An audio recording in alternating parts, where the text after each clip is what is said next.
Hello, my name is Megan Kelleher, and I am doing my cross-cultural presentation on honor killings. What are honor killings? Honor killings are a form of punishment that occur in almost every single country globally. They even occur in the United States, but they are not often talked about or heard about, and it is very uncommon in the US.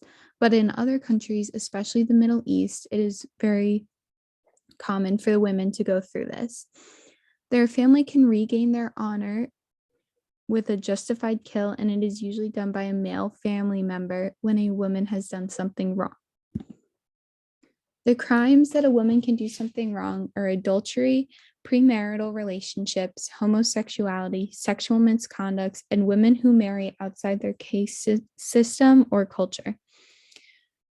Adultery and homosexuality are two of the major crimes that women will commit to result in being honor killed.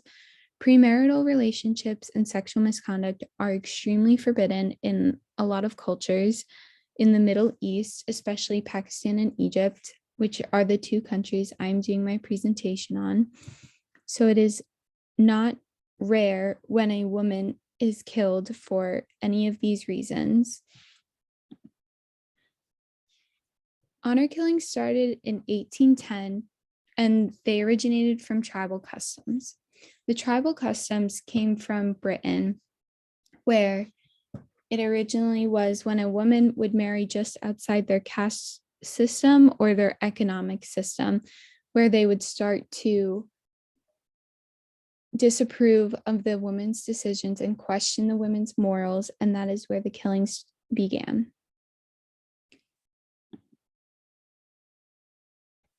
Going back to this one for one more thing, the honor killing started in 1810, but it wasn't until 1835 when it was written in the laws of the code, and it was now like an absolute law that a woman could be killed for doing anything wrong. How does this affect women? They are closely being monitored, not able to live their lives to the fullest, and they're terrified of their future. As a woman, I would feel very terrified if my spouse or significant other had the ability to be able to say that I did something and I could be killed for it by another family member of mine. So these women are constantly walking on eggshells around their significant others, hoping that they do not anger them enough to make up a lie or a rumor, and they are constantly being closely monitored to make sure that they don't do anything wrong. And I believe that is very wrong because the men are able to live their lives more and the women are restricted and not able to do anything. The COVID-19 impact on honor killings in general is a pretty broad subject because we are still in the pandemic, so there's not a lot of research done, but the Pakistan government did do a little case study that honor killings became much more increased in the pandemic, with more people staying home and homes being an unsafe place. Shelters were closed, and people with bad financial situations people with bad financial systems are not able to do as much as they can. Since more people are staying home, the men in the households are now able to dictate how the women control the households while they're usually away at work, and that is not always a great situation. Homes are now an unsafe place just because a lot of women experience domestic violence, and that number has increasingly gone up as well since the pandemic has started. Shelters have closed down for the women in need of a safe place to go, so now they're more at risk as well. Honor killings in Pakistan. Pakistan is the leading country in honor killings. They believe that women are weaker than men, and if anything happens, it is automatically the women's fault and never the man's fault.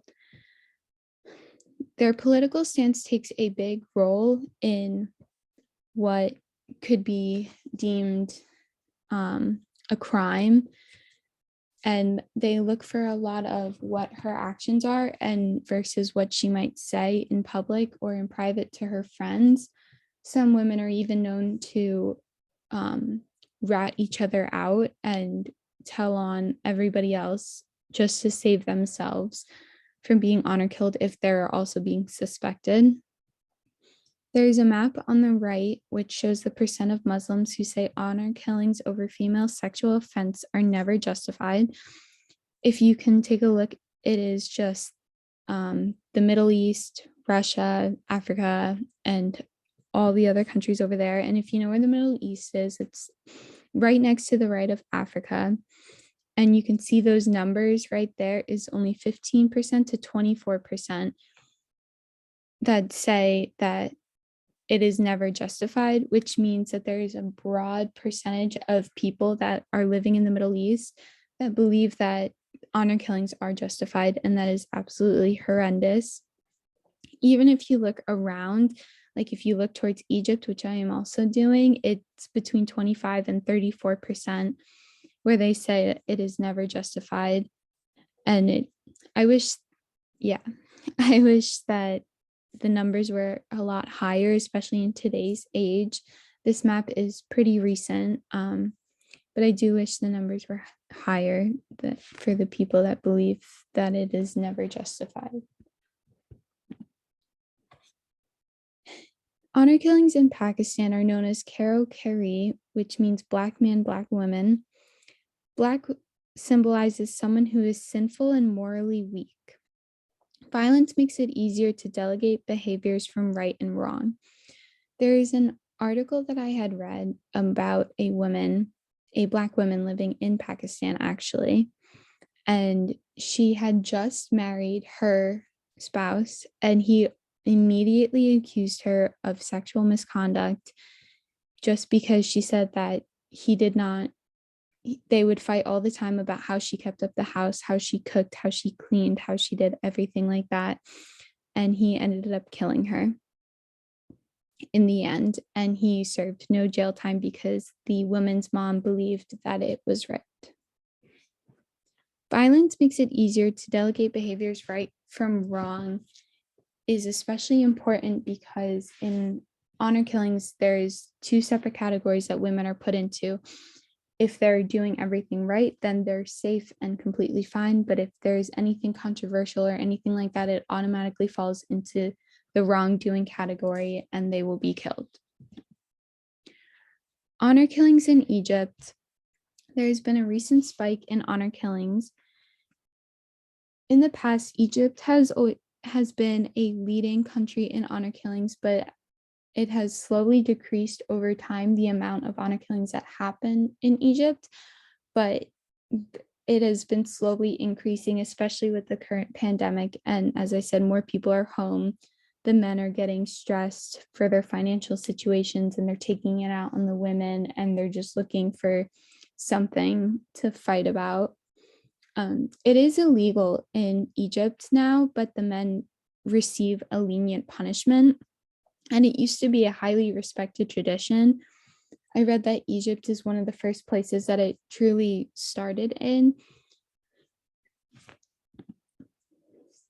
In Egypt, it is more religion-based, where Pakistan, it is more political, sexually based. But in Pakistan, it is also religion-based, but it's not focused on nearly as much as Egypt. In Egypt, there are a lot more cases than in Pakistan of the religion, because if the family does not agree with the set view, then even like the father could condemn the women to death, or like the brother, if he believed his sister did not have the right religion view, then she could be honor killed. And it was not just the spouse always pointing fingers and doing it that way. It is justified as having bad morals. There is another story on a woman who did commit adultery and she truly regretted it. And the man she committed it with was the one who told everybody about it. And a couple days later, she was killed by her own brother, and he was quoted screaming like that about how his sister had bad morals. In Egypt, you can also be honor killed if a woman surpasses their social limitations depending on their cultural tradition. In Egypt, the women are not severely known as big socialists. They more keep to themselves, their family, the people they know, and they don't really expand really outside of that. So when they start to branch out and start to go out more and socialize with other people, it could be seen in the wrong way, and they will be honor killed for that as well. The similarities between Pakistani and Egyptian women. Every woman is nerve-wracked for their future, and it is always done by a family member. It is always justified as having bad morals. You can be suspected of doing something and not actually have done it. You will be killed for sexual misconduct with a spouse or another man. And that being in a better socioeconomic status can help your chances. There are stories, like even in real life, where if a family is striving successfully and they have a lot of money, that they are less stressed about everything going on in their home life, and so they don't pay as much attention to their home life. And I believe that is true. But when a family is stressed and like scrounging for money, it could lead to more problems, more fights between the spouses. So I do believe being in a better socioeconomic status for any relationship could help chances of less fighting. But especially in these two countries, it could help the women escape the severe abuse that they can receive from here. Every woman is also constantly looking over their shoulder for any man to point out something that may have done, looked at someone wrong, didn't do this one tiny thing at the right time. And it is just heartbreaking that some women actually live their lives like this. It is usually the father or the son or the grandfather to have killed the woman. Even if her male spouse accuses her of doing something, it is usually always the man, like the man inside the women's family biologically, that will do the killing. Differences between Pakistani and Egyptian women is that a Pakistani man can be charged up to 7 years in prison for honor killing a woman. Pakistan is stricter with what a woman can be honor killed for, and in Pakistan, the tradition never went away, meaning that the numbers in Pakistan have always stayed the same on how many women each year are killed due to their alleged or actual misconduct. And then an Egyptian man will most likely receive 6 months less or in prison. And in this one instance, a man ended up honor killing his wife, and he was sentenced to jail for 6 months. But the women's family who he murdered, the woman he murdered, her mom excused him because she believed her daughter deserved to die. So the man ended up spending no time in prison whatsoever. Egypt has more religion-based laws, and in Egypt, the number of honor kills was decreasing for a long time and is now rising again. Organizations helping Pakistani women. Recently, the Pakistani government would not let the murderers walk free even if they are pardoned by the victim's family, and there is now a mandatory prison time. There are some instances still where when a woman is honor killed, that it will go unreported. In fact, so many of these killings do go unreported to the media every single year. And so now they're making it less and less rare or less and less common for a murderer to be pardoned. But if the family member never reports it to the case and it goes unreported, and it is basically the same thing as pardoning a murderer for killing someone's daughter. In the picture on the right, it is the views on honor killing in Pakistan. When a woman accused and man accused, you can obviously see that even the numbers are still different. There are some men that do get honor killed, but again, like the numbers are drastically different. The rules and laws are less lenient for men anyway than women, and they have more of a chance to fight for why they did what they did when they are guilty of something. Organizations helping Egyptian women, one of the last countries to allow leniency for murders, and the penal code recognizes not every honor kill is illegal. This is still a huge problem today because there are a lot of loopholes in the Egyptian penal code where honor killings are still legal, and there are loopholes, and some men can find their way to honor kill their women and not receive any jail time whatsoever.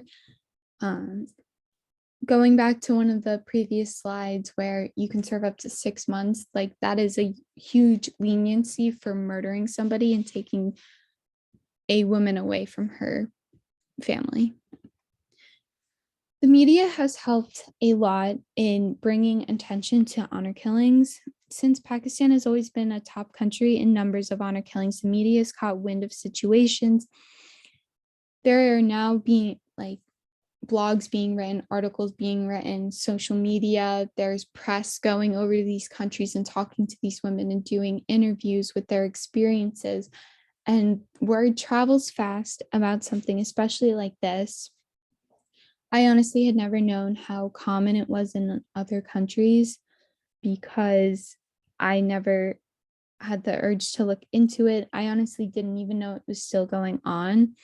But now that I have, I noticed how much information is out there and how many women from these countries are gaining that access to technology to speak their own truth. In conclusion, Pakistan and Egypt are two countries that require immediate attention for this matter. Egypt should have stricter punishments for the murders of women who fell victim to honor killings. Egypt has religion, political, and social standards for their women, and Pakistan focuses more on political and social.